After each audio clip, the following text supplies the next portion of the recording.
So here we are at week 1 of materials and methods. Now, have all of you received a login key for this subject? Right, so I have to quickly grab that. So we go to, typically it is a CRM. You're logged in with it already?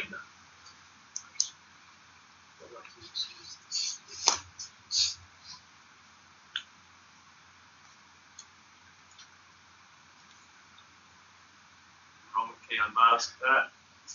We've got construction with a capital C. Is that just for today? Or? No, that's for the entirety of the time.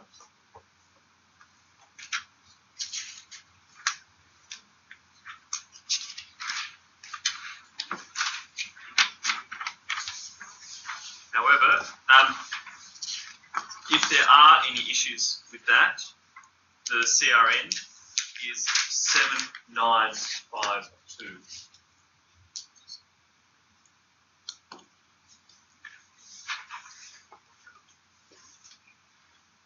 But that's, this is the key as it sits in there at the moment unmasked, so you should be fine with that.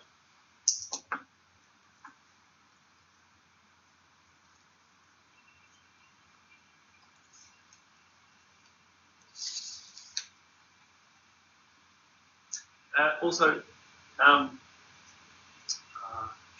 we won't come to that this evening. So we'll go to before you start, application for extension. So there's a PDF there. If any of you require an extension to the assignment, please let me know in advance as much as possible if you are having any issues or so. But then to follow that up, there is a PDF here of the form that needs to be submitted for if you require an extension to an assignment. This has to be put in 1 week before the due date of the assignment as well. However, the main thing in regards, or the main thing I'm concerned about with due dates and assignment and so on is I'm not wanting to get everything crammed up toward the end of the semester because the assignments are quite large. If I enable students to start pushing stuff back toward the end of the semester, it can become far too much work for people to get things submitted. And my primary concern is that you guys are learning the material and then displaying what you've learned in your assignments and being able to get that in to me. So by all means, let me know if there are any issues, but I'm quite flexible. And also on that, my work for this end of the year may take me away a fair bit. I'm going to do my best to coordinate, so I'm back in Adelaide for Tuesday nights.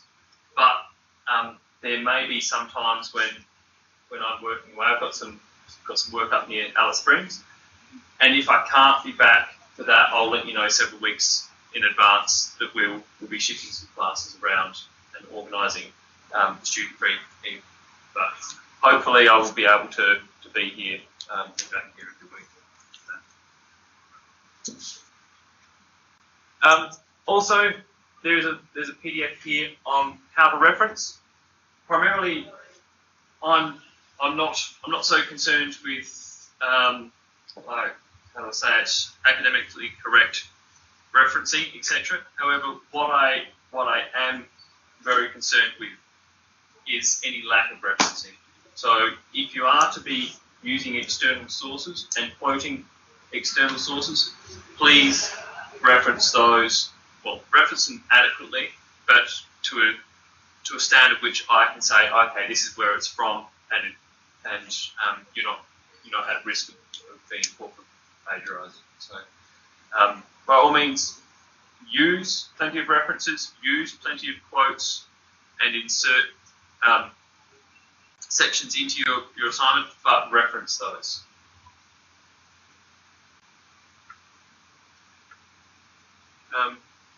There's also some course information here, unit of competency, etc. That's not a particular interest But if you want some reading to get you to sleep at night, that's a really good one. Following on from that, we will be referencing the National Construction Code significantly in this subject. And the National Construction Code, it's a very weighty document that has come out of, previously we had the BCA, the Building Code of Australia, and then various different housing codes for the various different states. So we had the South Australian Housing Code, and then the BCA. But now all the statewide housing codes have been brought together under the National Construction Code. And the National Construction Code, it's a document that tells us how to build and also references Australian standards specific to those type of technologies. For example, if I were to build a house frame with timber, I'd go to the BCA. The BCA would say, if you're, for building in timber, you have to build as per Australian Standard 1684, 2010. Then we go into the Australian Standard, unless, so that's the deemed to satisfy requirements for BCA.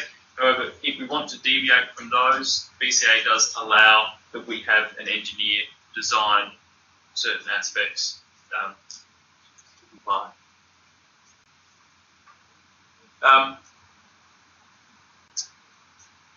So first up, what we'll go through this evening. It's an introduction.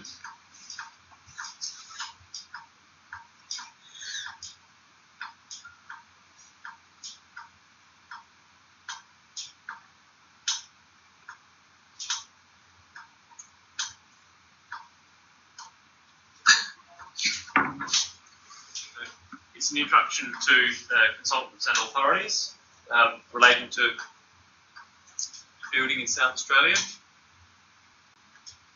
So within the BCA, or the National Construction Code, we have different classifications for buildings. And the reason we have different classifications for buildings is because they're used differently, and in accordance they have to be constructed differently. We have to include different systems within them.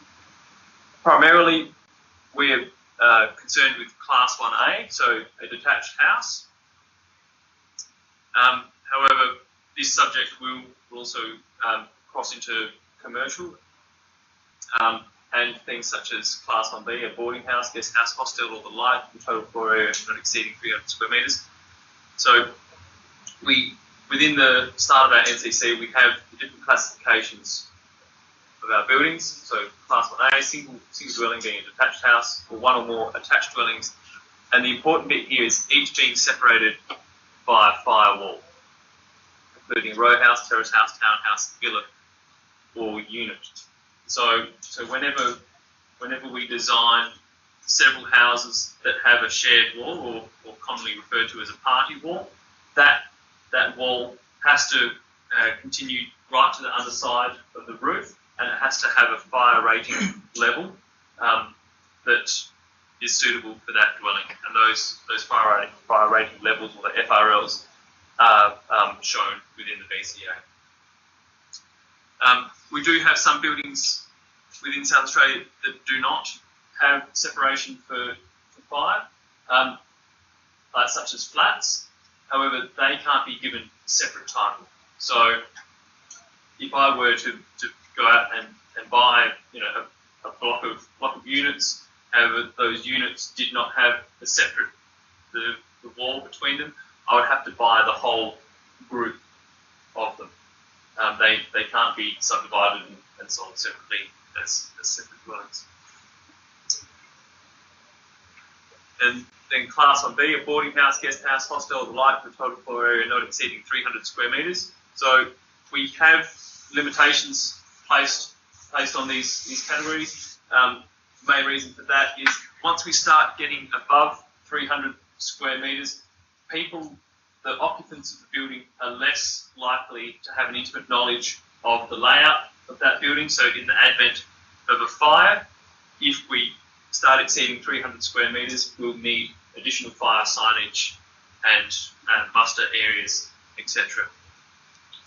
Would these rules apply for houses that are being built or existing houses as well? They apply to houses that are being built. Yeah, there are many houses that would definitely not meet the NCC today.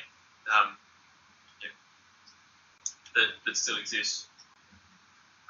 One of the main things that would stop an existing house complying with the NCC is actually insulation levels.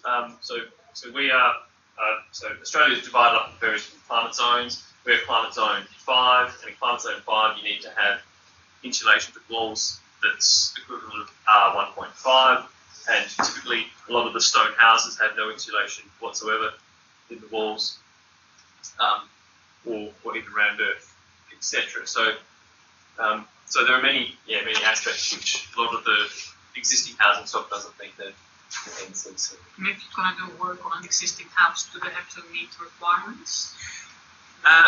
Only if you're disturbing that portion. So if a building, let's say a building is damaged by a fire, but not damaged to the extent that we will demolish the building, where we can replace a section. Let's say we're replacing part of the roof and one wall. We will have to make that wall compliant with the National Construction Code, and we'll have to make that, or at least that section of roof compliant with the National Construction Code. But typically, if we're repairing a section of roof, we actually repair the whole roof, and the whole roof will have to be compliant.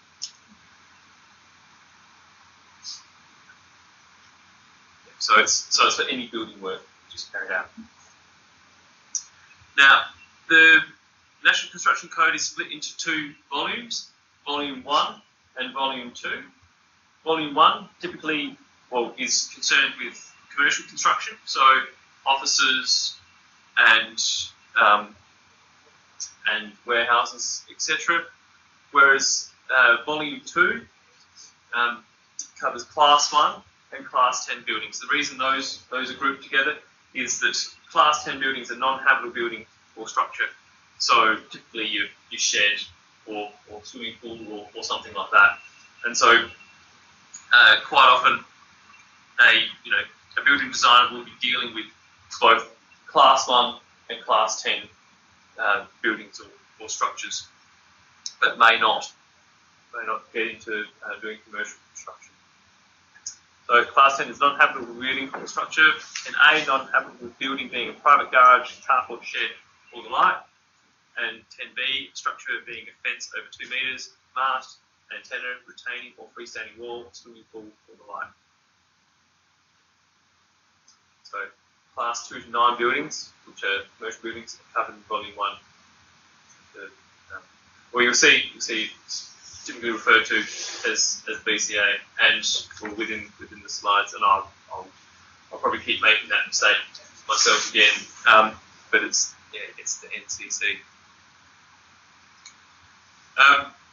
Types of buildings, so residential, houses, flats, apartments, and also other building works such as renovations and extensions. Under commercial, we have shops, offices, restaurants, cafes, and under industrial, factories, warehouses, etc. So this building here that we're in used to be classed as a factory. Now I think it's we've got it as now. So it'd be Class 9 building, Class 9B. Assembly such as schools, etc. So previously it was a Class 8, and then it got changed to Class 9B. So that's diagrammatic representation.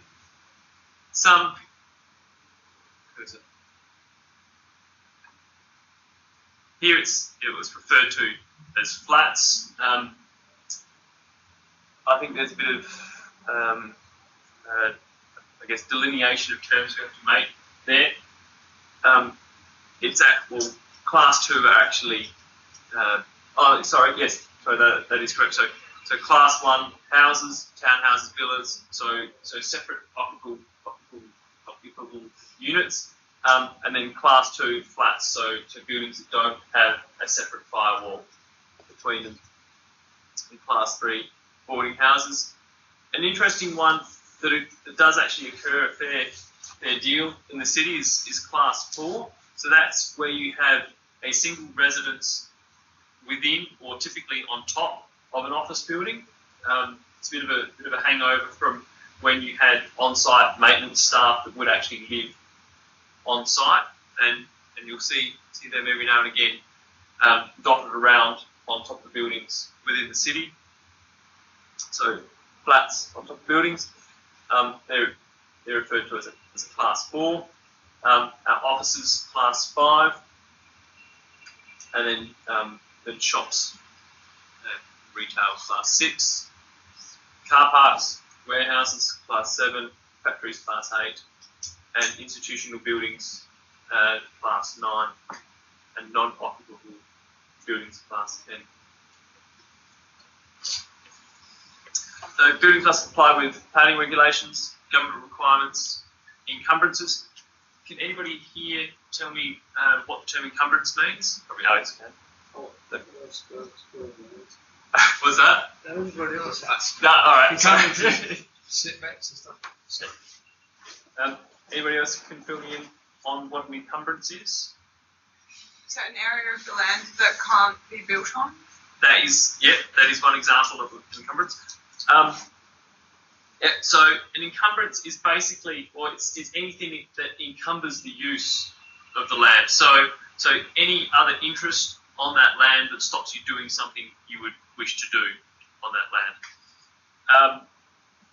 I guess actually many of us live in houses that actually have encumbrances on that land due to the housing. If we were to build a house in a housing estate, for example, there are estate-wide encumbrances. So the developers' encumbrances that are imposed on those blocks that will say things like we'll only allow tile or colour-bond roofs, colour-bond fences to a certain height, wall finishes such as render, brick, etc. So when developers divide up a portion of land, they like to curate a certain aesthetic for that development, and so they will place an encumbrance on every title that stops you building a mud brick house with a timber roof on that development. So they'll create an aesthetic for that development. That's a very typical encumbrance. The type of encumbrance that Holly was talking about is what's called an easement. So easements, caveats, etc. All of these fall under that banner of an encumbrance. And easements are when a third party has an interest over a defined portion of the land. So a very typical easement is for electricity purposes. So I may have a block of land, and then the block behind has their power supply crossing my land. To ensure that power supply is not disrupted, that block of land behind me will have an encumbrance over my land to run that power line and to ensure I don't build something that disturbs that power line or still enables SA Power Networks access to that. Also, there are a lot of easements for access. So typically, people have wanted to create a subdivision, and councils don't like this so much. It's happening less and less these days, but they will have a large block of land and they'll want to subdivide a portion off from the rear to sell, but there's not enough room to subdivide a strip to make a hammerhead allotment. They'll have an easement for access. So that means that they'll be able to drive their car up and down an allotted portion on the front bit of land, and I won't be able to build a garage on that, for example, and I won't be able to put a gate across it to stop anybody driving across it. So yeah, but there are many different easements, for all sorts of interests. There are also caveats. So caveat is, well, it's typically the main use of caveat is, let's say I own a property, and then I've got someone to do a whole bunch of work for me. You know, it's major works, but I've decided not to pay them. I thought, right, that's it. Thanks for building the house on the land for me, but yeah, I don't really want to pay you, so I won't. That person will go to the court and lodge a caveat upon my property to say that I cannot sell my property without that caveat being removed. So it's legal recourse for non-payment of debts, or for when there are disputes over ownership of land, you know, due to deceased estate or something like that. People lodge caveats. So that's basically stops either selling or leasing or use of that land for various different purposes. So that is also a form of encumbrance. And that's fairly much it. There are some other encumbrances that come across from. We had an old form of title in South Australia called moiety title, whereby it's very much like strata title, except where you have two buildings joined by a common wall. Instead of each party owning a portion of that common wall, they actually owned a portion of the next door neighbour's house. So it is a very odd form title. There were not many of those, so that was very early on. You'll only find these places down around Port Adelaide, etc. Some very old places that were, you know, built before Torrens title was fully sorted out. But yeah, there are oddities like moiety titles, etc. that you may come across at some point in time. Beyond that, so we've got our government requirements that tell us, you know, how we can build, etc. We've got our encumbrances saying, you know, whether we can or cannot do something on the land or a portion of land. Then we have our zoning requirements. So the zoning requirements are brought about by your local council, and they're allowed to bring about those zoning requirements because of the Planning Act. So the Planning Act is the overarching piece of legislation that says councils are allowed to formulate their own planning for their council area, and they're able to dictate what the nature of building or what type of building gets built on that particular portion of land. So,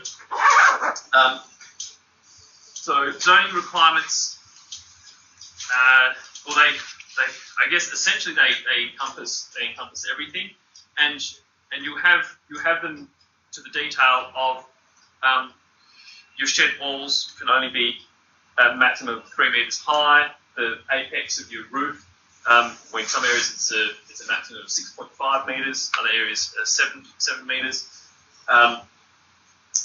There's your allowable footprint, the setback of your building on the property, so how close you're allowed to build to your front boundary.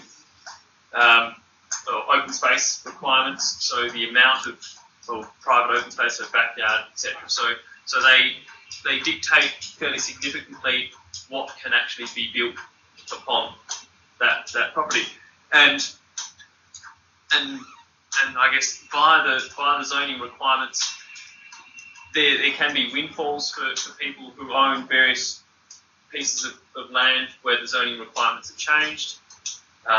So, for example, council will say, in this area you're only allowed to subdivide allotments to no less than 1,000 square metres with a 30 metre frontage, right? So that's their limit. So you're not allowed to subdivide beneath that.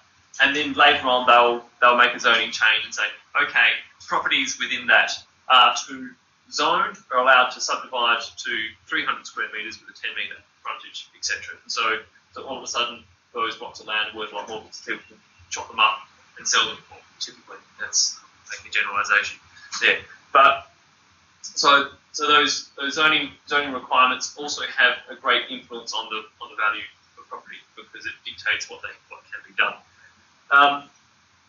By and large, the general public don't have a great deal of say in regards to zoning requirements, but any person or any entity are allowed to apply to council to have zoning changed. And I say by and large, the general public don't have much of an option there because you may say, oh, okay, I'm going to apply to council to change the zoning of my property to allow me to subdivide it, and you go through the process, and council goes, oh, that's fantastic, but no, we don't think that's the best use of your property, or that's not what we have in our general our overarching plan for your area. Thank you very much for your application. No.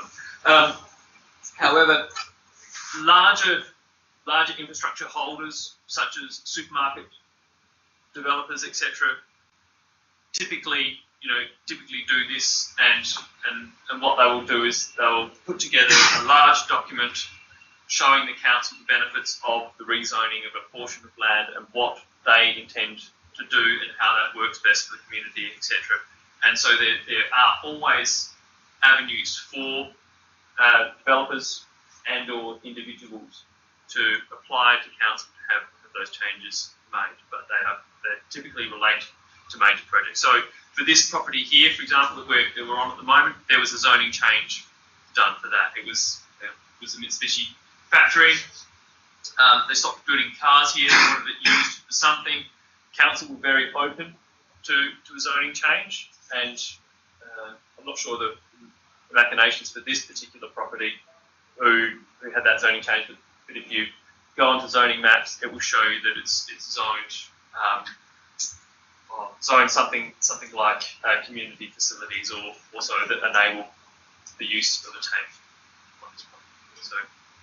So it's one instance where zoning requirements have changed. Doesn't state government have say over a certain value? I dare say they do, yeah. Yeah, I don't know, but that certainly sounds very reasonable. Planning is going to go through a bit of a change. Is it? Going forward, yeah. Yeah. It's a bit like building. You get building private certified. Planning is going to go through a big change in the future. Yeah. In what? Are you able to elaborate in what regards do you? Not 100%. No. For what? Planners and a lot of regulations are going to change with respect to councils and all that.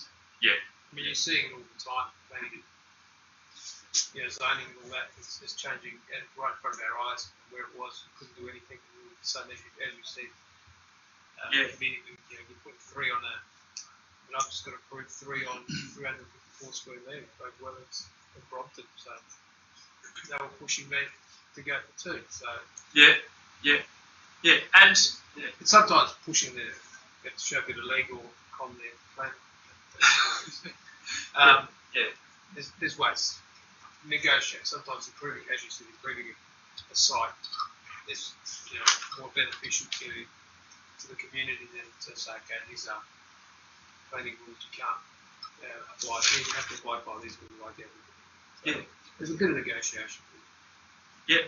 I think that is probably it in a nutshell. In that, yes, council do have their requirements and they have their stipulations. However, typically their best interests are in providing infrastructure and community for the broader community. And if you can display that your development or your use of the land is in benefit to the broader community, etc., or amenable with what their desired outcomes are for the area, well then they can move on these things. So, and that's the design. I mean, everybody's doing this course. Yeah. As they get experience, you realise that you got to push the envelope all the time. Yes. That brings change, brings improvement as well. We can't have urban sprawl forever either. Yes. Yeah. Got to be a point. Yeah. And councils are very open to that as well. They they're very open to that idea of infill of graded density of our urban area to limit the the urban sprawl and building on agricultural land. So, yeah, and also another good avenue. We're getting a little bit off topic. I'll try to get back fairly quickly, but I think it is very pertinent to building designers, particularly people who are wanting to, thinking about getting projects through later on, is that councils may say no to a certain thing, but if you're sure that it works and you very much got your heart set on it and it doesn't deviate too far from what the council are wanting in a certain area, it always pays to go around that area and look for examples where other people have done exactly what you're wanting to do now, and place things in context and put it to the council. Say, look, we're wanting to do this thing. We see that this has been done at this point in time. This has been done at this point in time, etc., etc. The elements of our building are in keeping with the nature of the suburb, because we have these various different examples, and bring those things to the council as well, or to the planner. There's always a court after that. PRD court. Yeah, that I have no experience in. I've been a couple of times. Yeah, you do. It's good. Is it a large process? It can be. I've been for my own project. We actually got to mediation. We didn't actually go to court. So right. Yeah. And we got it through. We went to the commission. They went on site as a whole. Sometimes planners are really good, and other times it's unfortunate. It's a personality thing. Yeah. You think there's a set of rules and everyone's going to abide by it, but it doesn't always work like that. Yeah. So don't always get stumbled by the fact that the first planner says, "Do you understand how it works?" So just got to keep going. Yeah. Especially if it's not real money. It depends how much money the developers want to throw at it. That's what it comes down to. How far they want to push. And how much time they have as well. Exactly. I mean, if you look at this project, 354 square metres, it's getting 3 as opposed to 2. And that all of a sudden, this property value is going to go way up, isn't it? I mean, it's worth the wait. Yeah. They're just going to build it. That's different.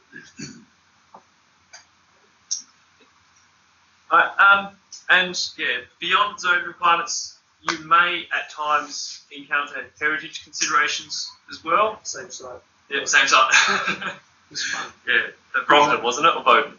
It was zoning, heritage. It was good actually to work with heritage art too. Yeah.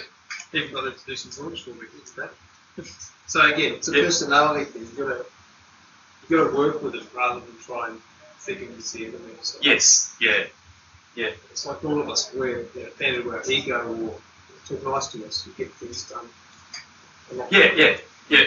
Yeah, be considerate of what they want to achieve and what their motivations are. So and make it feel part of the process. Yes. Yeah. Everyone. Equal part. Yes. Yeah. And also get stuff in writing as well. Council Club. So you have a chat to people on the phone saying this is what I'm wanting to do, but invariably you also have to get that to them in writing. Explain. Face to face. Most of the planning officers on duty, planning officers, go there your plans. They'll make time for it. Except Birdside, you've got to bring them up and make it work. So they still met one. They still took my place, so I'm not complaining. Right. That's what I like to talk. Yeah. That's good. And also, by any means, I do appreciate students that do have specific knowledge in certain things to definitely feel contribute to the class. I think I like to run this a little bit as a tutorial, as opposed to a straight lecture because there is often so much knowledge and expertise within the class itself. So don't be afraid to put in as well. And also something you may encounter heritage considerations. So we have both state government and local government heritage listings.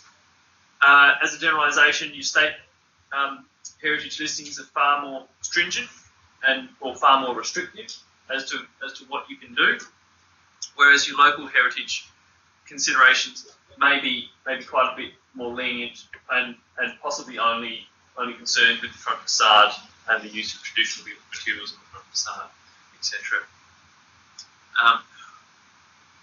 All of these things can be found online.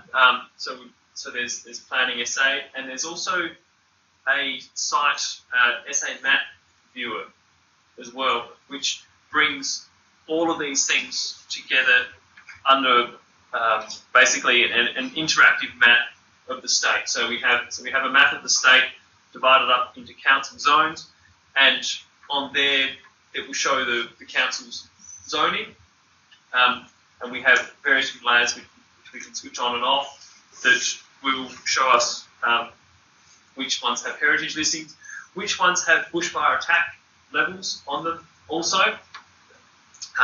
So that's typically an important consideration for anybody building outside of the metropolitan area.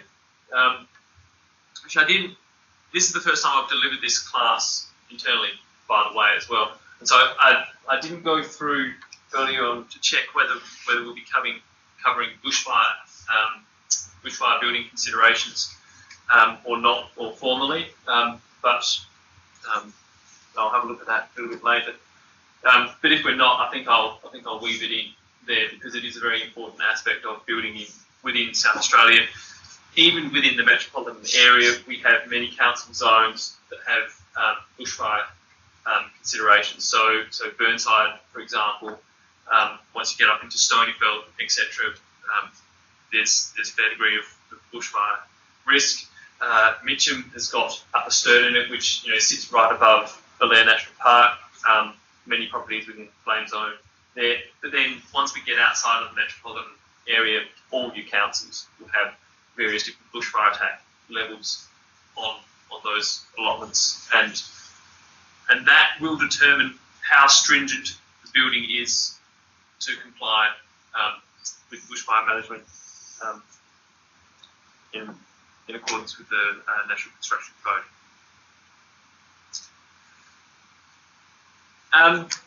The certificate of title, has everybody seen a certificate of title before, or familiar with certificates of title? They used to be green. Yeah, they used to be green. Well, they used to be yellow parchment, handwritten, and then now they just contained online. Basically, the certificate of title is a way of recording all the important information about that piece of land for anybody who wants to own it. So it's the government's record of that piece of land. And this is a very, very positive. In fact, do you have a similar system within Iran? For land? For land, yes. Yeah. So you have so the government holds a record, be it paper or electronic, that says these are the boundaries, this is who owns it, etc. Yeah. So very, very similar system. Now, unfortunately, this one's quite unclear, but I'll go through the important aspects of the certificate of title. So we have volume and folio number. Now, every single separate piece of property will have its own unique volume and folio combination. So this one is volume, what it looks like, well, it would have to be a 6 number, but 6018, folio 188. Sorry, it's so fuzzy. But no other piece of property will have that certificate of title, volume and folio. So when we want to search on the particulars of a property, that knowing the volume and folio reference will take us directly to that property. Well,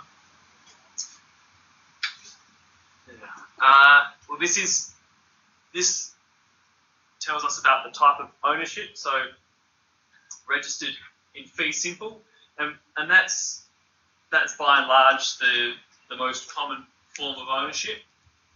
However, if we deviate from fee simple, we can have interests such as leaseholds. So for people who own large cattle stations or so, they typically don't own that property in fee simple. They own the leasehold to that. So the Crown never actually. So the Crown retained full ownership, and then they sell off an interest known as a lease. So the Crown are able to take back possession of that property once that lease has expired, if they so wish.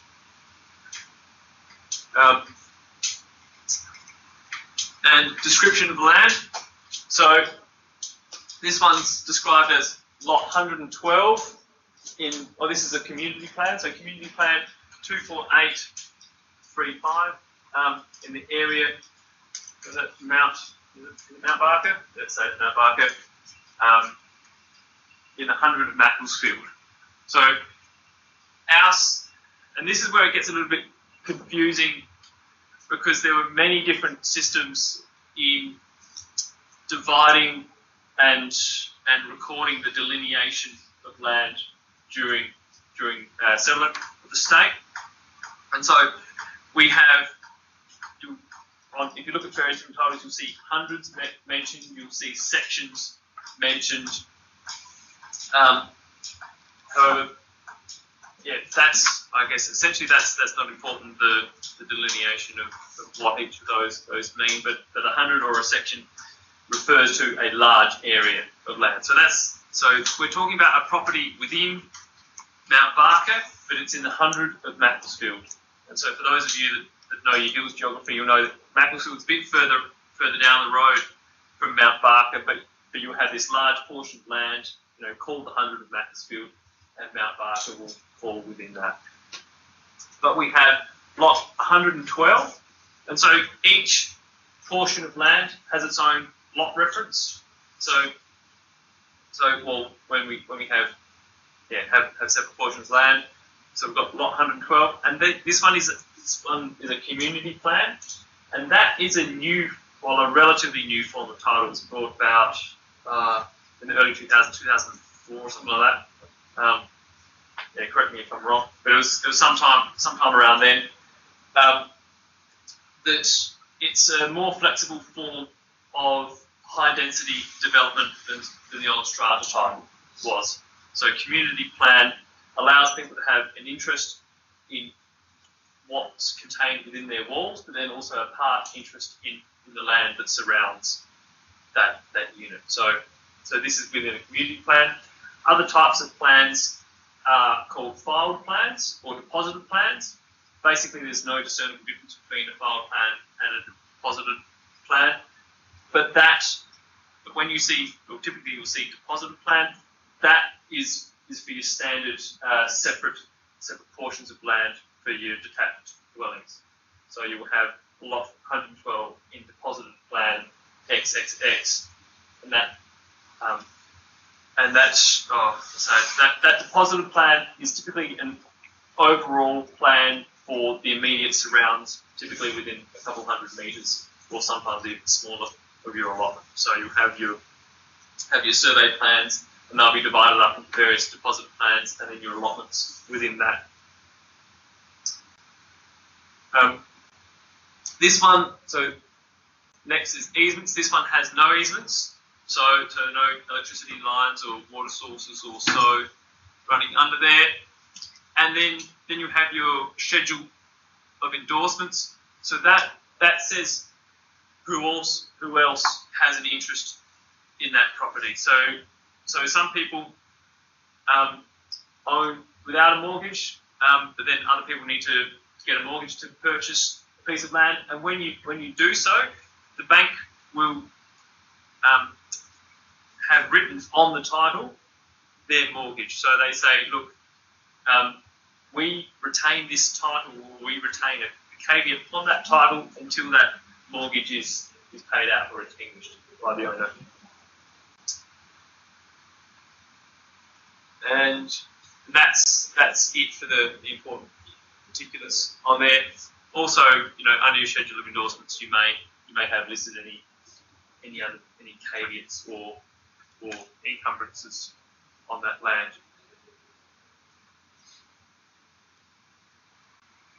So as mentioned before, the Development Act is the act that says that council are allowed to impose their zoning upon your portion of land.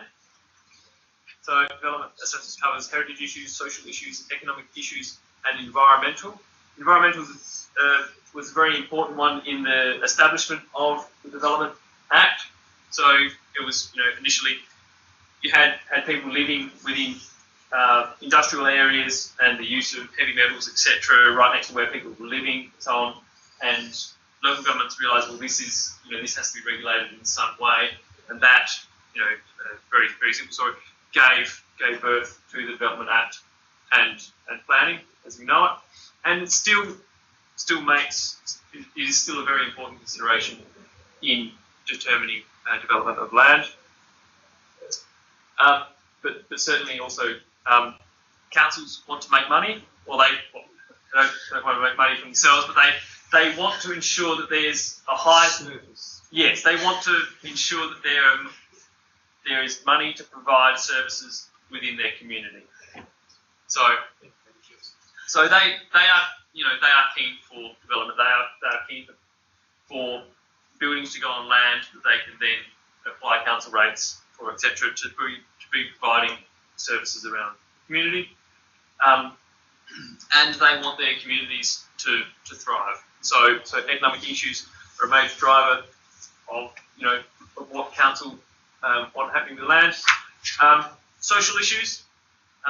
So councils are also very very concerned in how the society works, how the broader society works, and how their zoning impacts upon that. Low cost What's that? cost housing. Yeah. So it can be that the council will say to a developer, you have to have this particular portion of low cost housing within that development, or it may be you need to set aside a certain amount of land for public open space, or a certain provision for services to the community, be it retail areas or so. So council will want to ensure that that the needs of people are catered for within their community, and that the development is amenable to people enjoying the place they live and getting along with their neighbours. Because as you probably know, urban development and architecture can actually have a major impact on the comfort and the lives of people, and that's and councils are certainly concerned with that. Heritage issues as well. So certainly within South Australia we have a fairly interesting contingent on preserving some of the more either architecturally important buildings or historical buildings, remnants of housing for important people or so. So we have a lot of interested parties there, ensuring that we don't knock down significant buildings. Zonings, typically, or we could divide them up into these categories of residential, industrial, semi-industrial, and rural. However, within each of those headings, there are very very many permutations of those zonings. So within residential, you can have residential 1, residential 2, residential 3, residential 1A, residential 1A, Brighton Road, etc. So you have all your many different permutations of that particular residential zoning, and it may basically be that there's this portion of land which is residential 1, and this portion of land which is residential 1A. They're right next to each other, except there's a major road interchange happening next to residential 1A, and they'll want to delineate between those two because they'll want residential 1A to have a further setback from the road, for example. So, and each of those different zonings will dictate what you can do specifically on that piece of land. So it's important that you search out the specific zoning for your land if you wish to carry out any changes. And definitely within industrial, there are various different industrial zonings as well. Also, yeah, I guess what's not listed on here are things like multiple use zonings as well. So out at Mawson Lakes, for example, you have what do you call it? It's like the multifunction polis. So the enabling of various different things to be happening in one area. So you have retail on a lower floor and residential above that, or office space above that, and then residential above that, etc. So it's about combining various different uses within areas. But as a simplification, we have these. Also, another important, I think, thing to mention in regards to zoning for anybody working in the hills are both hill space zoning and watershed protection zoning as well. So hill space zoning is neither a rural or I guess essentially it is a residential zoning, but the hill space zoning, so councils, particularly Adelaide Hills Council, but the councils that abut the hills have land for the hill space zone, and they don't want people building buildings on there that stand out like a sore thumb. So councils got together and decided what we want to do is maintain the view of the hills from the city, and we don't want too much development on there. Or if we do have development, it has to be sort of in keeping with the natural appeal of that hill space. So, and that is a particularly restrictive zoning in regards to, only allowed, if you develop a sloping site, you can only cut and build the house in the cut. You can't build it onto the fill. And these type of things. You can't use highly reflective materials on the house, because if you use highly reflective materials, people from down here can see it up there, etc. So we have hill space zoning, and then we also have watershed protection zoning through the hills as well. And the reason we have watershed protection zoning is just to ensure that we don't have people building things or doing things on that land which is going to adverse or going to pollute the waterways that make their way down to the city here. So we've got our six different creeks that come, have their genesis in the hills, and then come down, and they're carrying all the stuff from the hills with them. So council want to limit what's done on those properties as well. Within the National Construction Code, we have was split into areas. So, the goals of the BCA, so structural sufficiency to ensure that the buildings stand up and will stand up in various scenarios such as earthquakes, etc., or high wind events. Fire, that the buildings deal well with fire and are also isolated enough not to pass that, or to enable the passing of that fire on to the next building. We'll try to limit that. Health and amenity. So ensure the buildings enable their occupants to be healthy. And so that can be, as simple as some of your energy ratings. Good planning on the outside, like the thing. Yeah, exactly. Yeah, and we can have a fair conversation about that.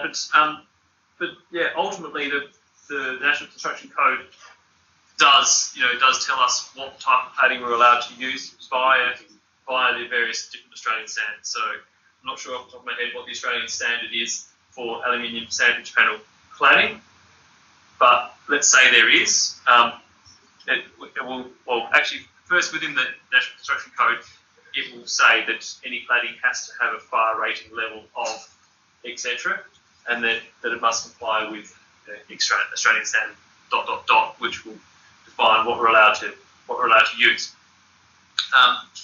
However, I think the whole thing that happened with the Grenfell Tower also throws under the spotlight the role of private certifiers as well. So we can have all this legislation that says this is what needs to be done, but if private certifiers are not thoroughly doing their job, these things can get through, and the council can say, yeah, that's fine, use that cladding on the building, and then we have private certified signs it off, but builder X, Y, Z says I can underquote, so it brings in and makes more profit. Yeah, and that's It's a point of being just at the top. So Yes, no, not just that. the whole in, Yeah. shut up. Yeah. Coming from the automotive, not these guys, and how regulated we are. So Yeah. No, I wasn't pointing the finger at the private certifier, but I was saying that event sort of threw private certifiers under the spotlight to, but yeah, and the Grenfell Tower is not the first example of aluminium sandwich panel cladding to catch a light either. There was one that happened in Sydney a couple of years back now, so I don't think anybody died in that. I think it was less of an event. So we have some goals are to ensure good health and amenities. So health can be things such as ventilation of a building. So to ensure that we have enough fresh air in here, ensure that we have enough light, so that so that really goes to both health and amenity, eye health, but also amenity. How much we enjoy that space, and things such as energy efficiency or the comfort of the building. So say if we have a long skinny building that faces west and massive big windows, that might get really hot in there. It costs a mint to air condition, but also it's not particularly comfortable for the occupants, etc. And so the National Construction Code deals with that. And then energy efficiency in general. So buildings now have to meet a certain standard of energy efficiency. And so that's driven primarily by placement of windows and provision of insulation in the walls of the roof. So, and we'll be getting into that a bit more throughout the semester. Sorry, what does egress mean? Oh, right. Sorry, I've skipped the whole section. Access and egress. So, egress means to pass from one area to another. So basically, it's kind of the same as access. What the National Construction Code are particularly concerned with, there's a couple of things. So with access and egress, primarily it's for people with disabilities. So references, and I can't think of that Australian standard off the top of my head either. The Australian standard for disabled access that determines how steep an access ramp can be, how common those access points have to be, how a disabled bathroom has to be designed to enable a wheelchair to manoeuvre within that space adequately. But also it deals with issues relating to able-bodied people, such as the size and slope of stairs. So it will say this is the Australian standard for stairways, and we have various slope relationships defined within that Australian standard. So we can't build stairs slope like this, or stairs that slope like that, for example, either. So they have to be within a parameter, and we can't have one large step and then a couple small steps and a large step again. They have to all be equal. So it deals with aspects such as that, and how we get into buildings.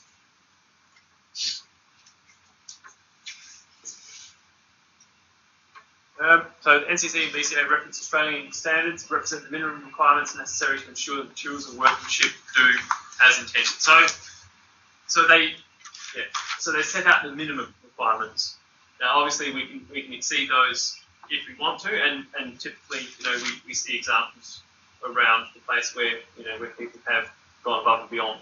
Say, particularly in the sizing of materials, you look at some architecturally designed places. The requirement may be for a post that is only 60 mil by 80 mil for a certain height and bearing of roof, but they'll chuck in a 120 by 120 or something like that for architectural flair. The Australian standards set out the minimum requirements. Various categories of standards, dimensional standards, so standards that define, basically what dimensions various products need to be. So a typical one for that is the timber framing code. So it tells us what size piece of timber we need to use for a particular application. We've got Australian standards on test methods. So Australian standards on, for example, how should we test the strength of concrete and ensure that that particular type of concrete, that makeup of concrete, will do the job. So these Australian standards tell us how to do that. Typically, as building designers, we're not particularly concerned with those. So test methods is more for engineers. Terms and symbols. So we've got the Australian standard for drafting, drawing. That sets out our terms and symbols. And yeah, one very interesting thing from that was that, so we have what they call Australian and New Zealand standards. So we've gotten together with New Zealand to do the same thing. So we have our same standards. But prior to that, the way that we drew doors in Australia differed from the way that we drew doors in New Zealand, and that created a whole heap of confusion. For example, many of you who have looked at plans, buildings, and looked at elevations, you'll see a door drawn on the elevation with an arrow on it, like that. So in Australia, we now know that is hinge, and latch, like that. So we've got to undo the door this way and push it in, or pull it out towards us. And what's that? It's Florence. It's in the back of the chevrons pointing to the latch. Right. Okay. Yeah. Oh, yeah. And that's the way they've been doing it in New Zealand. However, Australia did it the other way round early in the piece, and we had it, the arrow pointing away from the latch, and not, and toward the hinges.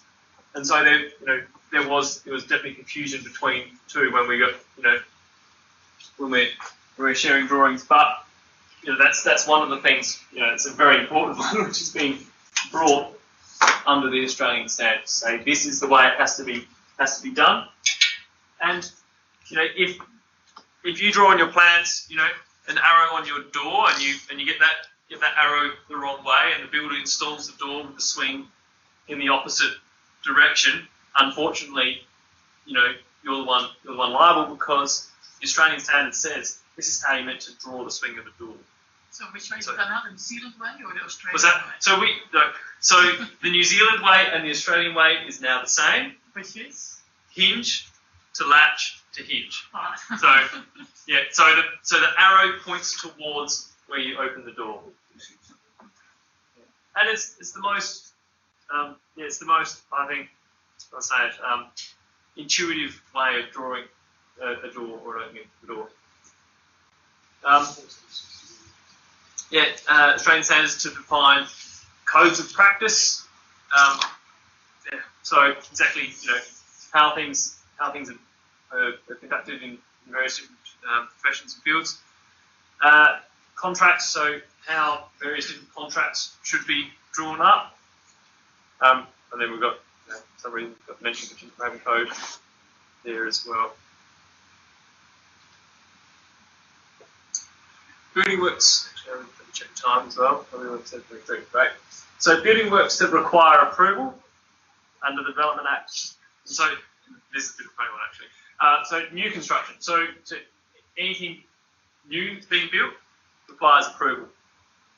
Demolition or removal of a building requires approval.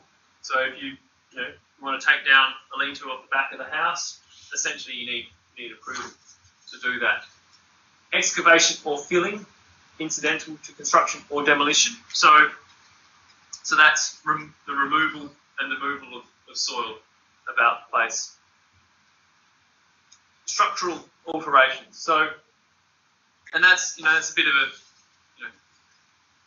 I guess essentially that's one that a lot of people are not always getting council approval for, because it's happening inside the house. The council can't really see, but you're supposed to get approval for structural alterations. But then beyond that, the Development Act sneaks this in. So any other prescribed activity.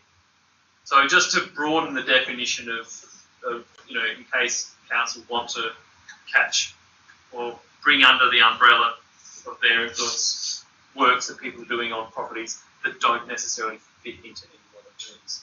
Trees. So, what's that? Would trees be an example? Yes, trees will be an example. Yep.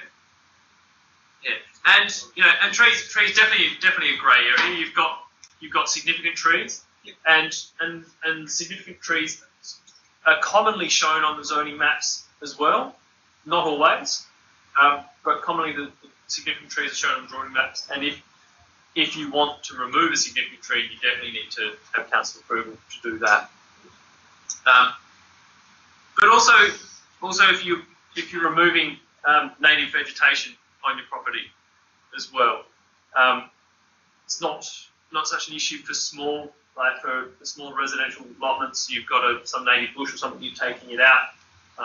Nobody's going to get you in any trouble for that. But if you're building a place in the hills or a large rural property and you want to take out a section of bush for access or for whatever reason you want to do that, you need to put in an application under the Native Vegetation Act, which typically requires that you pay a certain sum of money for the removal of X number of trees to pay for the reinstatement of trees elsewhere, etc. So, Even if I did a job for our council, the owner removed the trees, they changed their driveway, then they had to pay a fee to replace that tree. So it's not only rural, it's also residential as well. Yeah, right. Yeah, for a single tree. For a single tree. Right. Out in front of their house. Yeah. Yeah.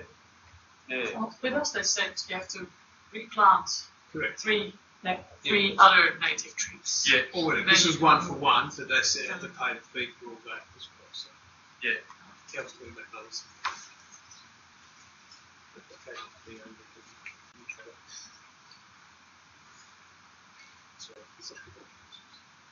What's that? I said that's only not people on council. But but be aware. Be aware that you may draw a fee from I hadn't come across that. Yeah, I didn't know you was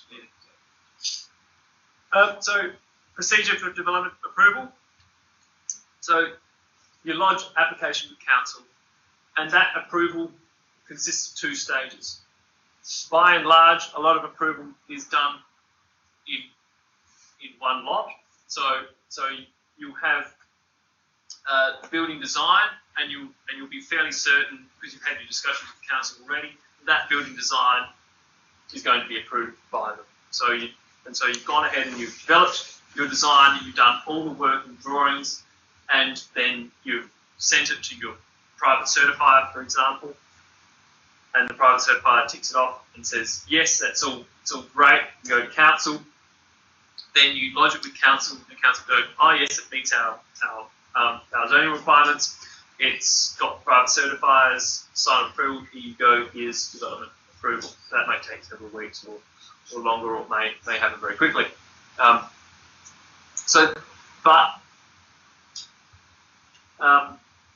they are actually 2 separate sections, and they can be treated as 2 separate sections. So, for example, I've designed a place, and for that, I was unsure of how council, would accept that, and so put in for planning approval first, and got planning approval for that before pushing ahead with the building rules consent, because there was a lot of engineering involved in that. I don't want to go paying for engineering of steel sections and slabs, etc. If your council aren't going to want to give me planning consent for building initially. So, and you can also do staged building rules consent as well. So, say you've got 7 different buildings going on to the one allotment. Say you've got a dwelling and a shed, etc. You can. Some councils are open to the idea of staging that building rules consent. So you get planning approval for the whole project, then you get building rules consent just for the shed. You sort that out while engineering is being done on the house, for example. So we have those 2 components of it. The planning consent, that decision is made by the councils within. The planners within council. unless you're talking about a major project, let's, we're building the hospital, on North Terrace there, well then it won't go to the Adelaide City Council planners. It will be assessed on a state level. But you also got categories 1, 2, and 3. Right. Cat 2, you notify the neighbours. Oh, Cat yes, 3, then you yeah. notify, and everyone has their say. Then it goes to the development assessment panel, and then council, and then they can make a call overriding the planners as well. So you've got that process. Yeah. So it's almost like if it pushes the envelope. Yes, yeah. No, that's a really good point. Thanks for bringing So it. Cat 1 is category 1 is just straight through. Yeah. Through the planner, tick, tick, tick. Yeah. But when you got multiple dwellings, or you're pushing the envelope, you'll go to Cat 2. Yeah. And you push the envelope a bit more, it goes category 3. Public notification, you pay fees, so on and so forth. So everyone goes to the council meeting one night, everyone says their bit. You get occasional bad neighbour that way. Yeah. Who doesn't like it because you spoil his view or some stupid reason that's irrelevant to the Planning Act. And they But relevant to the neighbour. well, you don't know the views, do you? Yeah. No. It's not part of. You don't buy a house No. and say Yeah, I own no. that strip down to the down to the coast. So Yes. Yeah. True it's all that. part of the risk. Yeah. And then it goes to the development assessment panel, and then they'll make the call. So this is the planners and all that. Yeah. I mean, not sorry, the council and so forth. So it's a bit. It's not a straightforward process. Can be a bit corrupt, although there's no corruption in this country. And it can go both ways. Yeah. Good point. Is there a time limit? Because you were talking about the staged Yeah. consents. Is Yes. there a time limit between the planning consent and the building rules consent? And is there a time limit between all the consents and you actually building the house? There is. Yeah. Typically, it's measured in years, and so for the vast majority of people, that is not an issue. But each council defines their own limits on that. So it might be 2 years or 3 years from receiving planning consent if you have to have achieved building rules consent. Even within the planning, if you've set a plan, the planner's not happy, they'll send you a letter, so you've got 30 days to respond. Yes. If you don't respond within those 30 days or contact us, we can refuse it right there on the spot. So there are timelines with everything. And you can always apply for extensions anyway. They want your money, so they'll give you the extension. Yeah, and they want something to happen with the land as well. Exactly. Yeah, but there are limits to that, and that's primarily for the reason that you get planning consent for something, and then you dragging your tail on the building rules consent for several years, and in that time, the zoning can change and things can change, and council can go, well, actually, you don't want something happening like what we approved there previously, but it was several years ago. They want to provide limits on that. Also, what council provide limits on, or what's in the documentation when you get your approved plans back, things such as you cannot live on the site for more than. Well, this is each council varies, but they stipulate things such as you cannot live on the site for more than 6 months, or you can have a caravan on the site for that 6 months, but but no more than that, and you can only live in a shed if you have an approved septic system, these type of things as well. So they provide limits there as well. So say you get planning consent and you get stage building rules consent for your shed, but you're not planning to do building rules consent for the house for another 2 years. You're not allowed to live in that shed for that 2 years, waiting to build your house. You can only do it. Your council rates go up too, and some councils, if you don't build. Yeah, so right. Vacant land will pay more than, so that sort of encourages you to build quickly. Yeah. Do you know which councils they are? I didn't put Adelaide's like that. Yeah. Because they're wanting to get that urban use boost happening. So it's got to be careful, just keep an eye. I don't think it's much, but it's still It's some sort of tax, isn't it? no tax. Yeah, well, it is. It's a tax well. or whatever it's called. Yeah, because it's a vacant land, because obviously they want you to build on it, they don't want vacant land, because you've got other issues with vacant land. Yeah. The rates go up. So you've got those two different stages: planning consent and building rules consent. Typically, what a great deal of people are doing now, and what councils expect, is that you go via a private certifier. So a private certifier is a person who is able to assess your plans in accordance with the National Construction Code and say, yes, this building complies. So they assess your plans and your specifications. So you have your drawn plans, and then you have your written specifications. The specifications detail all the things such as cutting and cladding and whatnot. And so the private certifier looks at all of those things and says yes, or they say yes or no. Let's go with yes. They say yes, this complies, and then when the council sees the private certifier has approved it all, well, that streamlines their process, and they go yes, it's approved, building rules consent. The other, and that will typically cost you sort of, well, I think they have typically minimum fees around $500, and then for major projects up of that. But another way of going about it is to actually lodge your plans and specifications with the council. So rather than paying for a private certifier that streamlines the process, you go, I'm going to go through the council, and many councils actually don't have building certifiers on their staff anymore, so they'll send it to a private certifier anyhow. But as a rule of thumb, the council will charge you less for lodging it with the council, and then go via the private certifier. But they will take much longer to do that. So it's very, very time consuming. Yeah, should give it a 5-day turnover for a private certifier. Yeah. If you've got all the documentation that is. Yeah. Whereas I recently had something take several months going by council. They should refer to the Planning Act and see how long it takes, and it's over in the budget. So it's in there. Yeah. It's in there as well. Right. Yeah. Should look at that point. Yeah, it wasn't an issue for me, but yeah. Understand. But yeah. Obviously an issue for some. Yeah. That's. It's always good to refer back to that. We do our jobs, we forget sometimes to do that fine print ourselves. So. Yeah.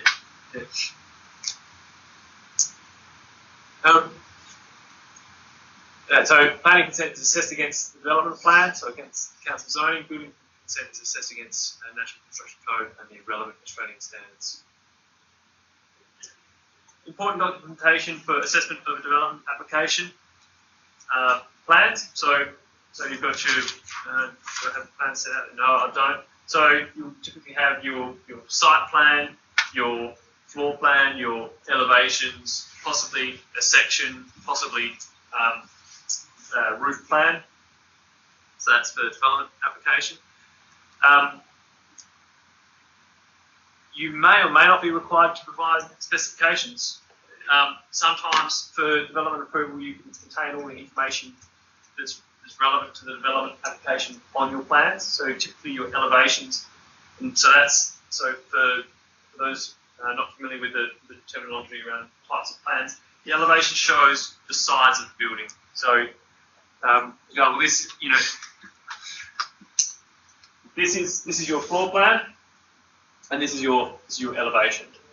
However, we don't have a actually. Yeah, this one is a true elevation. So elevations are always done looking directly at that wall. So this one's an isometric, so it's on an angle showing essentially three-dimensional view of the building, whereas the elevations that we provide to council are always directly on. And on your elevations, you can include notes about your materials. You can provide leaders which are lined with arrows linking a portion of text to a specific area, and you can contain much of the information the council are going to want to know. Also, typically on your elevations, you'll have your heights as well. So you'll provide a ground level height, and then you'll provide your finished floor level, which will be a fraction over your ground floor or your ground height, and then you'll put in a ceiling level, and then if it's 2-story like this one, a finished floor level for the upper, ceiling level for the upper story, and then finally your roof dimension, so your the apex of your roof. And council are going to want to know all of those things. Typically, they're going to want to know how far the roof finishes from natural ground level, but they may also want to have heights of finished floor levels, etc. So you may be able to contain all you need on your plans without having to supply specifications. The council will also want to have some engineers' reports at this stage. So they'll want to see soil testing, particularly if you have on-site septic, so on-site wastewater usage. That's part of the approval for the on-site wastewater system. So they'll want to see your soil sample, or the write-up on your soil samples and the bore logs. And bore logs, that typically tells us what type of soil that you're building on and how that soil behaves. So typically how that behaves in relation to moisture. So an engineer will get those core samples from the soil, and they typically go down to 4 meters or so. And then the engineer will have a look at the soil and go, okay, it's this type of soil, it's this sort of plasticity, this pliable, etc. It's going to behave in this manner under the presence of moisture. And it varies council to council, but for anything more than, let's say, a small shed, they'll want to see indemnity insurance. And what's that? I think we've got CITB. Yeah, CITB levy. Yeah, this is I guess assessment and development application. So, this you have to pay when it's building rules consent. So when you 0.25% of construction costs. Right. Yeah. I will go with that. I don't know. Yeah. So you have to pay the Construction Industry and Training Board levy. So that's a levy that helps pay for a long service leave and things like that, and also training for people within building. Application forms. So you need to fill out the forms for both the planning consent and building rules consent, and then also pay the council fees as well. So down for the energy efficiency report. You don't always have to provide an energy efficiency report, do you? Always. You always have to? But I mean, you're not going to do it for a shed, are you? You're only going to do it for any residential, even if it's an extension as well. Yeah? Yeah, typically for the stuff or the repair and reinstatement stuff we've done in South Australia, I haven't had to get an energy report, but for anything in New South Wales, I have had to. But I've had to do it for extensions. It's no different than the reinstatement. So yeah, but I've done barely anything in the last year and a half for building. Okay. So is it? But it goes. It's even earlier than that. You were doing. Yeah. Yeah. Right. Yeah. And the other thing is stormwater, which is part of your engineering as well. Yes. Always, and that generally the planning stage, even if it's a mud that you do yourself based on the FFLs and physical levels. Yeah. Yes, that is a great bugbear for councils. What you're doing with your stormwater, how that water from your roof is being redirected, and so typically on your site plan you will have a dashed also from where all your planned downpipes are. You have dash lines joining together and saying stormwater carried to street water table. That's an easy way. Yeah. If you slope the other way, then that's where you need the engineer with your pumps and. Yes. Yeah.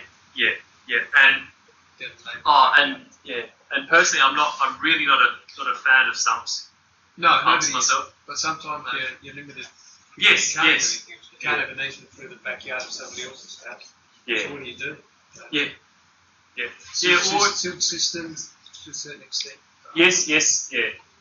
So what Alex talked about there with sealed system, which is digress really quickly because it is an important one.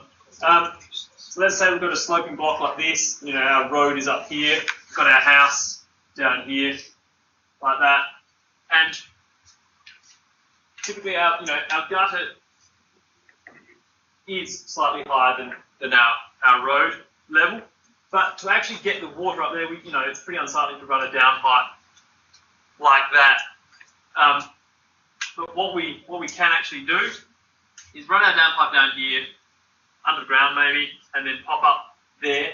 But we have to ensure that system is completely sealed from start to finish, because we will always have water, water sitting in our downpipe there to exactly the same level as water exits on the road. So that's one way of doing it. But let's entertain the idea that our roadway is actually up at that height there like that, and our gutters are down here. Pretty much. Well, there are two options. One of them is that so we have another more land, another house over here like that.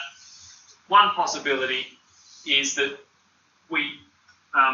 the land already has an easement for drainage, or the development has an easement for drainage, and we run our pipes down that way to the street down here, or we apply to get or to purchase an easement from this property to run our stormwater through.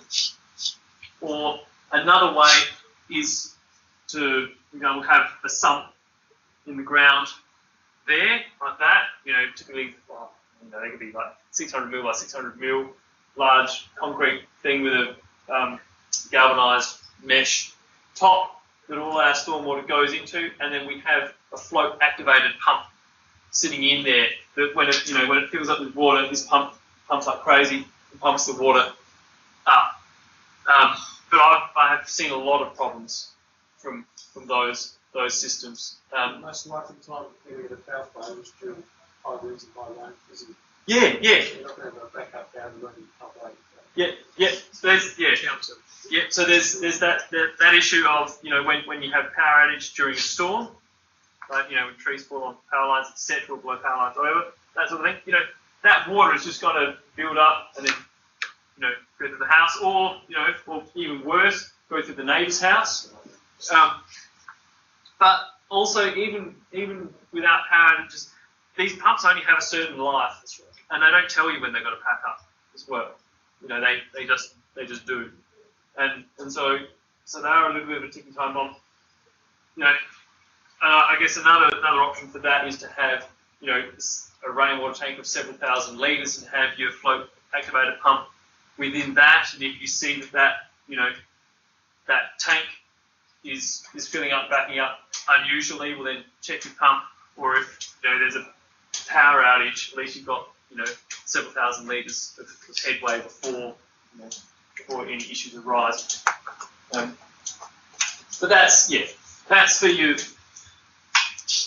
Or that's for you to consider in your designs, or for the council to consider and say yes or no to various different solutions for those.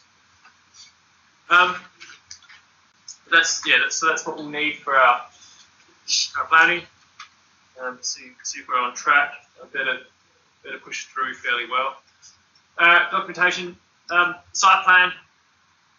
Council will say what size they want the plans to. So site plan might be 1:500 like that for a large site, or it might be 1:200 for a smaller site. They will want to see delineation of allotment boundaries. So typically use that dot dash line to show you boundaries, and I put my distances on that boundary as well. You may want to put in your angles like this one has, and that can be attained from your certificate of title or your survey plan. They will definitely want to see whether there are any easements.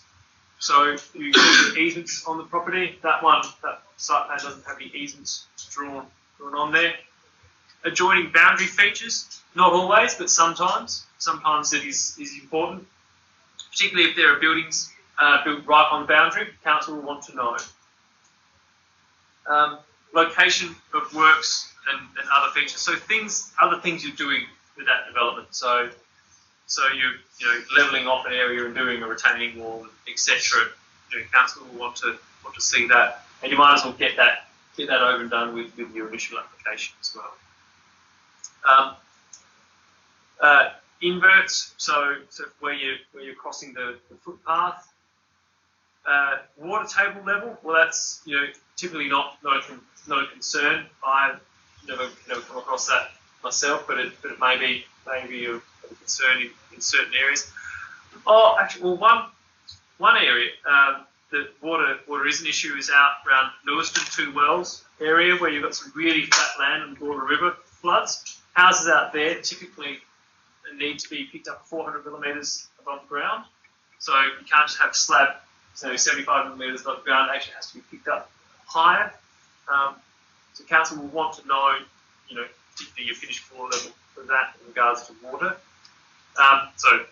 Bench levels, finished floor levels. So bench levels, that refers to the height of land or disturbed land. So what you cut it to, and then drainage services. So your storm water, and also any septic tanks, etc. Septic tanks. If you do have, if you don't have common effluent or sewer connection at your property, and you have to go down the path of septics, you now have to have a wastewater engineer design your septic system.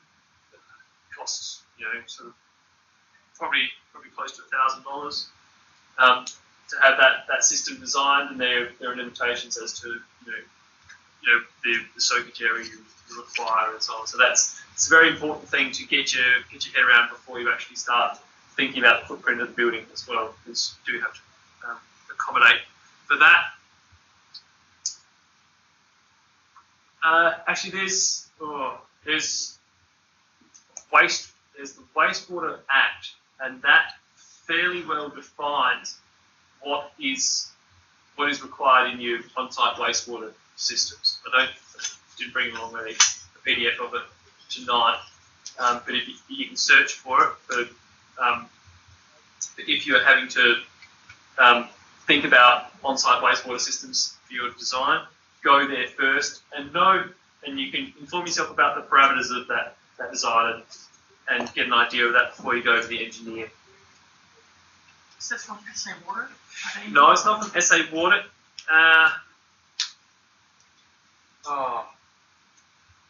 I will look for it just very quickly. Yeah. You have to move.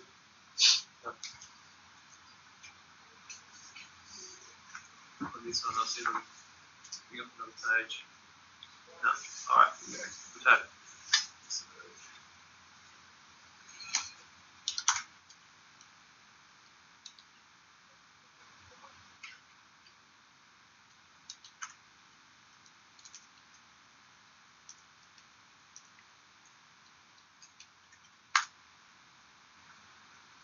Wastewater SA Health.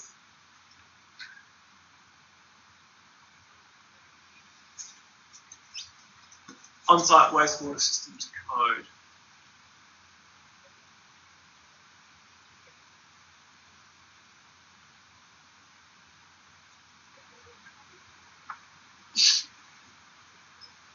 So that's it. So 2013 SA Health on-site wastewater systems code. So let's go through this.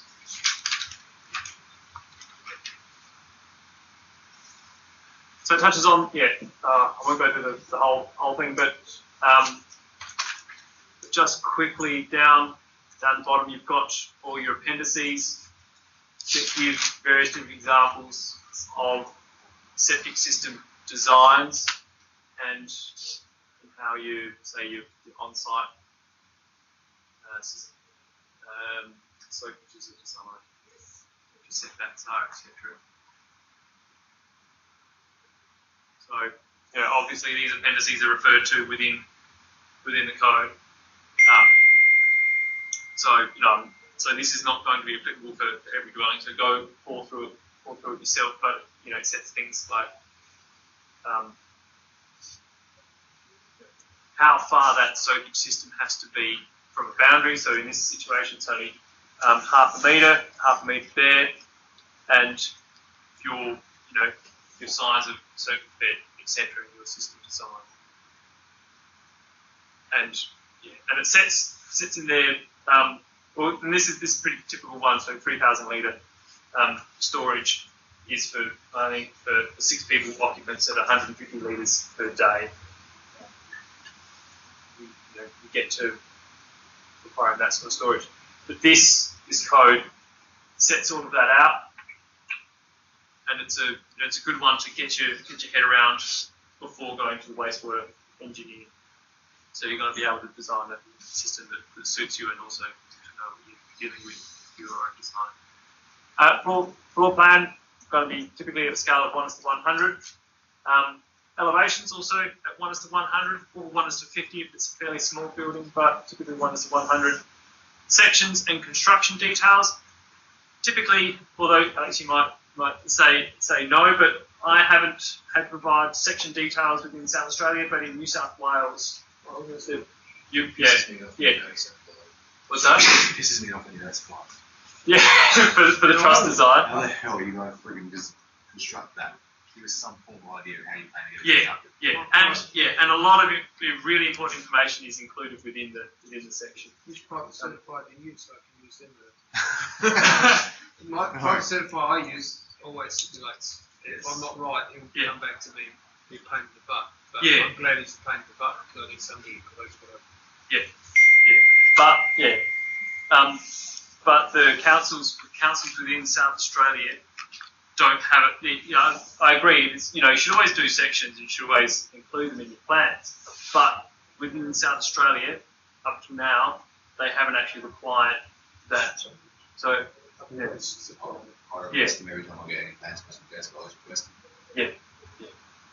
There's no full idea how you're going to construct the house, especially when they're trying to add some roof. You can't. It's a floor space. Where do you want truss to go all the way to the top? Are you going to do conventional on the top, or are you actually trying to do some form of may be very useful? Yes, and that's also it. Like, you have to think. So these, council may have their minimum requirements, but you also have to think about what is actually pertinent to them. What information will they want, or for your truss manufacturer or designer, what things are they going to want to see? By all means, yes, include your sections. What's that? I've supplied plans to timber framers, to frame company, but when it's solo the truss, because they want different ease along the boundary, so bigger at the back. So So I thought, well, the simplest way to do it is do that, and then the chippy ring me up, freaking out. Can't get things to work. I said, it's a solo the truss. No, it didn't follow. So basically. They're trying to get their 900. They're going. But a section putting up my plastic truss stuff up, but a section would solve that issue. I gave them a section. Oh right. I documented it. And the truss manufacturer's not actually paying attention to plans. So there you go. So you do it, and then nobody cares about it. And the builder goes on site, they do whatever they want anyway. So you think, well, it's not like automotive. The odd one that comes through, it's got on the elevations that shows sail over, and sections that shows overhang. It's like box thieves doing it's money alley kind of like this right. But most builders want to build dome themselves because they don't want to put the beam over the top. So it's I use the box there. Anyway, that's for next week. So it sounds like the consensus is provide a section anyhow. So sections and construction details, roof and wall frame layouts. So this is for building rules consent. So typically your roof and your wall frame layouts are done from a plan view, showing where your major roof components are going, or your trusses are going. Footing report and soil report. So the council are going to want to see once again your bore logs from the engineer that tells you how expansive your soils are, and then what your footing design is in accordance. And you know, and you might argue with me, Alex, on this one, but sometimes they're not always engineering calculations as well. Some councils want engineering calculations. Was that always? Yeah. They're going to supply footing layout. They're going to supply the calculations that go with it. So. Yeah. Generally, Well, yes. Yeah. Again, I use a particular private certified. Yeah.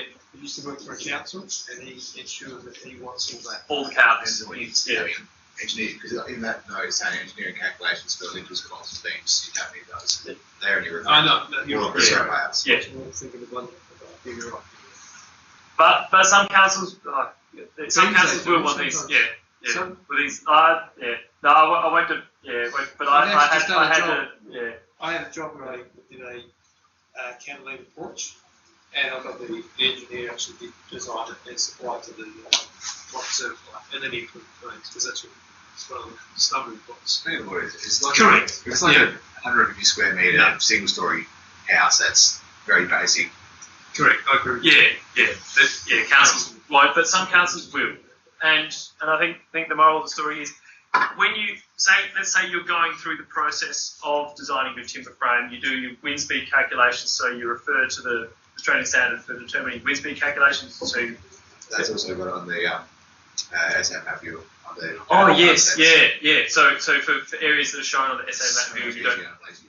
Yeah, actually, I haven't been on it for a while. Is it showing a lot of rural areas as well? Yeah. Now? It's just the same So as the yeah, standard. it's It's the same as your standard wind speed map, but Yeah, because it yeah. overlays over the maps, you can actually scroll zoom right in and go, oh, I'm not in this zone and not getting easily on. Yeah, I'm not seeing N3, the right. threat boundary. Yeah. So for Metropolitan Adelaide, if you want to get your wind speeds, there was the old South Australian Housing Code map that showed wind speeds, and that's now included on the map viewer. They've got one for the harbour in Canberra Bay for the outdoor and that agreed to. Okay. Oh, great. Yeah, because that wasn't included on the South Australian Housing Code map. So that's excellent. But for a lot of places in the hills and in some coastal areas that are not the built-up coastal areas, you will have to do your own determinations. Yeah. Yeah. But you don't always want to assume N3 as well. That's why I say engineer different. Oh yeah. But if you as a building designer are doing this yourself, so you go, you Falls outside the scope of the parameters of the framing code, engineering different. yeah. But what I was going to say, the moral of the story is, if you're going through doing this process yourself, record all of your steps to how you got to your wind speed determination, and then for sizing up all of your timber members, record all of your steps and retain your calculations for that, because you may be called upon to supply those. Typically not, but I've had some interesting situations. Particular beams and stuff like that, fair enough. But like, if you've got random beams with girders and shit standing on it, sure. But when it's a standard friggin' 900 wide into it. Yeah, no. But it is good process to record all of your steps in your determination. First company I used to work for did it for everything, including top bottom plate studs, for the stock standard house that did everything. But company I work for now, Yeah. No, I won't go on with it further. But it's a good process to record your steps, because you may be asked to supply the calculations. Your specifications, so provide detailed information on material and workmanship used in the project. So basically, it contains all the information that you can't put on the plans, or that really you shouldn't put on the plans. You want to keep your plans clear and simple, and show all the information that's important to know, ready to hand. All the other stuff, such as paint colour, paint type, finishes, etc., should not be on plans. It should be in the specifications, because you don't want to crowd your plans. You want them to be easy to be read. But we do need to record a whole bunch of other information about what's going on with the building. So that's what the specification is used for. Timber design information. So this is I'm saying this is the sort of stuff you record, but a lot of this stuff you show actually on your plans. So layouts, wall frame, roof frame, floor frame. You know, you draw up your separate plans for your wall frame, for your roof frame, and your floor frame if you're going to have a suspended timber floor. Yeah, keep your wind speed calculations. However, you can typically get them from the wind speed map or as a map viewer if you can. That's awesome. Within South Australia, we typically deal with only 3 wind speed classifications because we're non-cyclonic here. We don't have cyclones. So we've got N1, N2, and N3. Actually, I can't think off the top of my head what the rates are. 34, 40, and 50. 34, 40, and 50. N3 is 50 meters per second. Yep. So 34, 43, 34, 50. 40, and 50. Yeah. So that's meters per second, but then includes gusts of 100, 120 or something like that as well. Yeah. What's that? Yeah. No, that doesn't matter. Yeah. But so you've got your different classifications of wind for your strength of wind, and that will influence what tie downs and bracing you require in the building. So the bracing that goes in your walls stops your building from tipping over like this. So under the action of wind. Now that's put very simply. We'll go into that in far more detail in coming weeks. But we do have to keep pushing ahead time. Yeah. Any other information as requested by council? You have to provide 3 copies of your plans and specifications, and then 1 copy will be stamped by the council and returned to you. So the council say you have to build it in accordance with what you've supplied us, and this is what we've seen. Get that to your records. Shadow diamonds is another one. 2 stories. Oh yes, yeah, for if you're building in urban areas too. Yeah. So that shows how your building is going to shade other people's buildings or land, at a certain time of day, a certain time of year.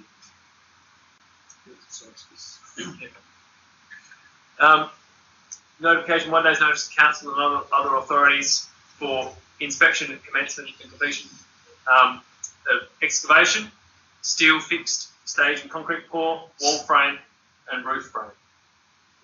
So council are going to want to know when you're going to do those in case they want to pop out and have a look and check. Builders licensing. Builders must be licensed to undertake building works, or must be licensed to be able to get insurance, indemnity insurance. Requirement of Building Works Contractors Act. That is a requirement of the Building Works Contractors Act, issued by the Office of Consumer and Business Affairs. There are several different types of accreditation. So contractor's license, so that enables you to carry out certain work, so permits the holder to contract building work, for the various different technologies, so for concreting, for timber framing, for gyprocking, etc. So you have to display that you're able to carry on a small business, and you must be financially viable and of good character. How that is determined, I don't know. And not an undischarged bankrupt. So you cannot be declared bankrupt, and then also register yourself as a bankrupt. And you can also go the step further and get supervisor's registration.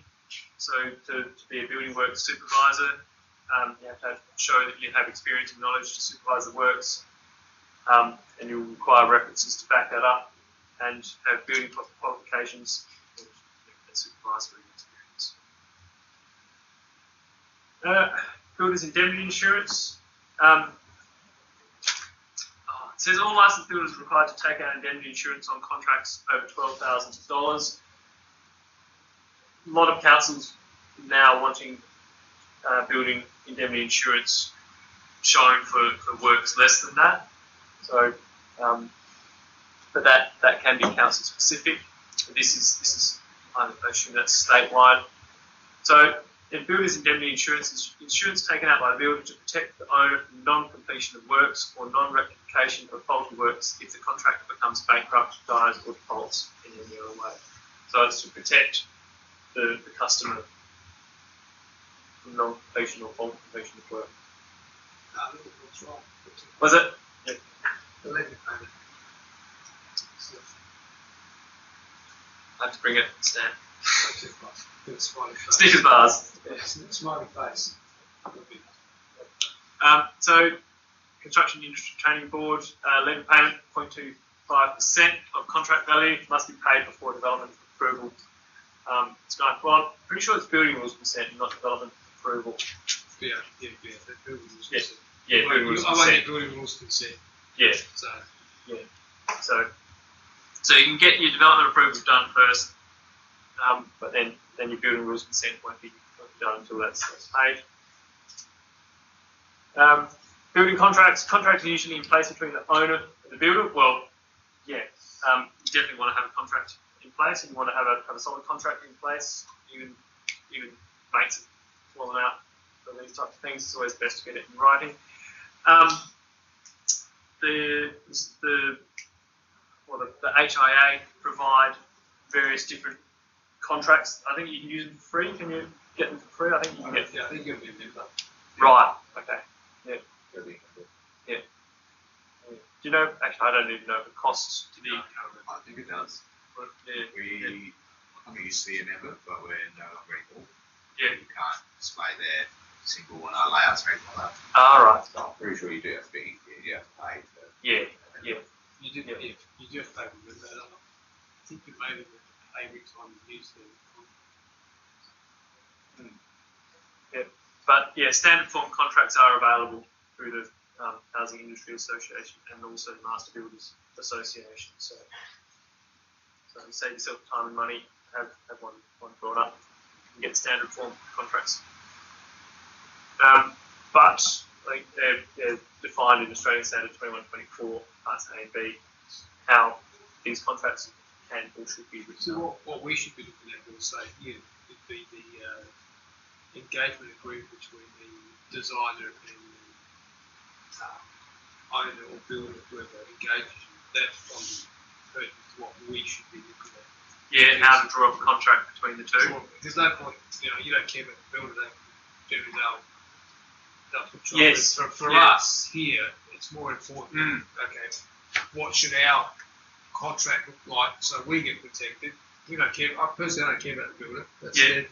Or anyone in or council. I care about myself providing a service and then getting paid for that service. So I don't think I've covered any of any animal support. Yeah. I haven't seen that in anything. I know architects have their agreement, but a lot of people don't go to architects anymore. Yeah. They'll shortchange it and they'll go to a drafting instead. Yeah, and I don't have any specific knowledge about that. I know the private certifier uses the engagement form, so I don't. I'll be slack. I should be doing so. But a lot of those contractors are getting engagement form. The planner that I use, gets the engagement form, gets the owner to sign it. So in the event that somebody doesn't want to pay a bill, there's I don't know legally how they're protected, but I don't think that somebody in here that's doing some claims for something should be any worse off than the builder. Definitely, yeah. No, and I think that is actually a really good point that you make, and it isn't something I've touched on before within what I've taught at TAFE, but that is really important. Because as you know, you can't build people for what you actually do, because you put hundreds of hours into something, and then you can't build for hundreds of hours, because at the end of the day, it's a bunch of lines on a piece of paper for them. That's how the owner looks at it. Yes, yeah. Unless you give them a wow factor like that, but then nobody wants to pay for a 3D model either. So. Yeah. And if you've gone through the process, so they've gone, okay, I want you to design this place and do a design, and they want to change things and so on, and then they end up going, oh, actually no, we can't afford to build it, or for some reason or other they don't want to do it, and then for them all that work that you've done for them, turns out to be obsolete. Yes, you have people who don't want to pay, at the end of that because they they don't actually require the plans and design and so on anymore. So I think that is a really important thing that you bring up. I don't have an answer to that myself because I haven't I've never dealt with that. And look, there should be something out. I mean, obviously people to cover themselves. I'm fortunate that I work full time and don't have to worry about it. So the client doesn't pay. I don't like it, but it's happened to me. We started invoicing for a job, or just a walking customer, invoicing for a job for roughly how long it is. And some cases we've just done like put a watermark over the plans, layouts and stuff saying preliminary because you can get preliminary plans, but you can't build on preliminary plans. So that way it's we'll give you a preliminary, and once you pay us in full, then we give you the final plan, layouts and stuff. That's really good. So there's a few ways. It's just a matter of shooting protection. Yes, and possibly the Building Designers Association may have nutted this type of thing out and have some recommendations. There's a lot of effectively cowboys out there just literally trying to go from one estimator to another. Just doing what they can, and then they go, I want to pay that bill, see you later. One go to the next one. It's like, until someone cancels some plans. So we started doing that. It's a bit rough, I think, on some of the owner builders. Like they come in and want to get the job done and everything. It's all well and good, but unfortunately, it's just an out-of-pocket expense that they've got to fork out for leave and see it. But it's I don't see it as being that rough really, because they essentially it's only rough if you don't want to pay for the service you've asked them to do. What's also frustrating is, let's use a round figure, $2,000 per set of plans. For a build that's going to cost you maybe $300,000 or $400,000, in the scheme of things, it's nothing. Really. And do that right, you can save more than $2,000 or $3,000 along the way if you've got a decent set of plans that can be built easy. I mean, you know yourself. And these are things that nobody will teach you to fall in your face a few times and think, okay, well, maybe I'll be smarter next time. That's the thing though, we don't charge for like a single story roughly like between $450, something like that, for a single story dwelling. And I mean, at the end of the day, it's just you're spending $200,000 on building a house and land and everything else, and you effectively $500 out of pocket for that. It's like if it's going to save you several $1,000s on pitching the roof instead.